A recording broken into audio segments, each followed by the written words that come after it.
Welcome to Tablenauts. Hey. My name is Max. And I'm Jash. And today we are here to do a quick 5-minute review of Aegis, the combining robot strategy game, which is on Kickstarter right this very moment. This is a robot skirmish game where you're going to be navigating your robots across a map, fighting with the ultimate goal of being to outlast your opponent. Now, throughout the next 5 minutes, we're going to do a quick review talking about our likes and dislikes of it, and we hope you'll stick around to hear our final thoughts at the end of the video.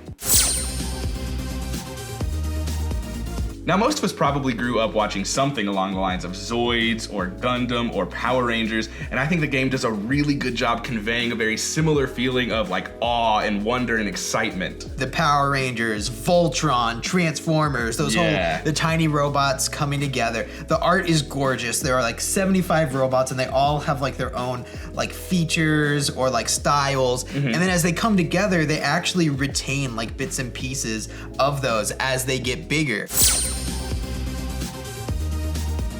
One of the things that really struck out to me after our time with Aegis is the feeling that we've barely scratched the surface. Yes. We've used the pre-made decks, we've played a couple of game modes, you have experience with the solo, yes. But there is so much variability, not only in player count, but also in just what you want to do, the complexity, the type of games you play, all that.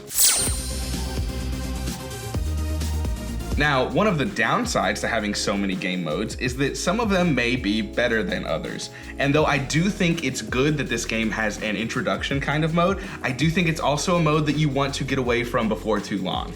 It really seems like a good way to learn how the abilities and attributes work before introducing anything else at play, but it also kind of feels like Rock'em Sock'em Robot after a point where you're just punch. I haven't got to do the sort of King of the Hill mode, which is called like Starpoint Arena, but like reading the rules of that one, I really feel like that's where this game is going to shine.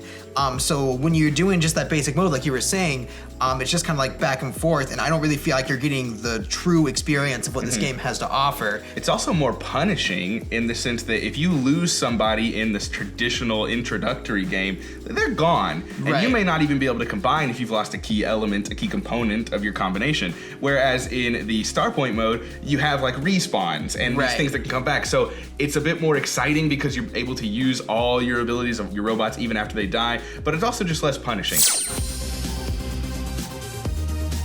Not only can you play the drafting mode, where you're actually drafting your robots ahead of time, you have the sideboard picking which ones you want to play against one another, but you also have things like when to combine your robots, because it isn't always obvious. Right. As you boost up to full health when you combine, you want to kind of press your luck and get soak as much damage as you can before saying, ha!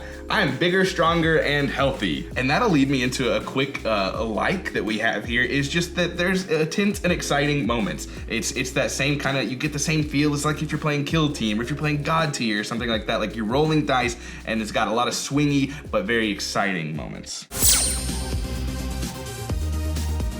There is a lot going on, not only in the realm of abilities, but also attributes and edge cases and solo mode, and I can see where that could be a bit of a negative. Yeah, I feel like I lived in the rulebook for the first like couple of times I played it. Luckily, they do have some reference cards to help you with like some like ability specifics and names, but then there's also other abilities that are specific to you, like the robots, and you have to look in the index for that. So if one comes up and like the opponent has one, it's like, okay, well now I gotta look in here to see specifically what that does. And I do think that it's really cool that they're keeping these abilities and things named in maybe an unconventional way, because it does tie in thematically to how the game works. Right. But it does make it a bit more difficult, a bit more overhead to actually grok it. Yeah, you can't look at Rust and be like, oh, I know what that does. Yeah.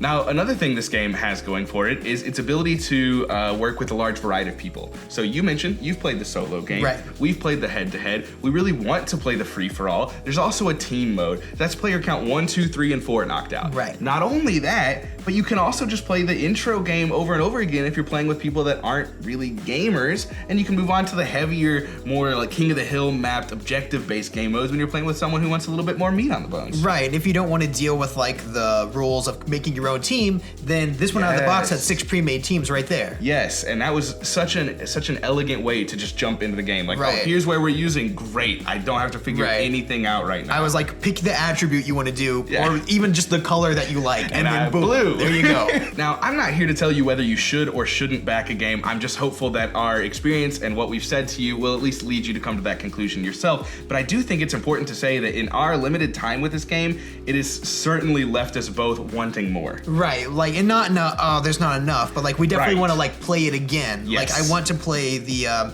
Star Point Arena mode. I want to play it at 3 and 4. Like I want to experience everything this game has to offer. I didn't play it and go, oh, well, I mean that was fun, but I'm just gonna chuck this on the shelf. If you like the theme, if you like skirmish games, I think this will be a hit. If you don't like either of those, I don't think this reinvents the wheel enough to maybe knock it out of the park for you. But if you are into that, I do think it's going to be a really good game. Right. If you like combining robots, if you like strategy games, then boom, Aegis combining robot strategy game.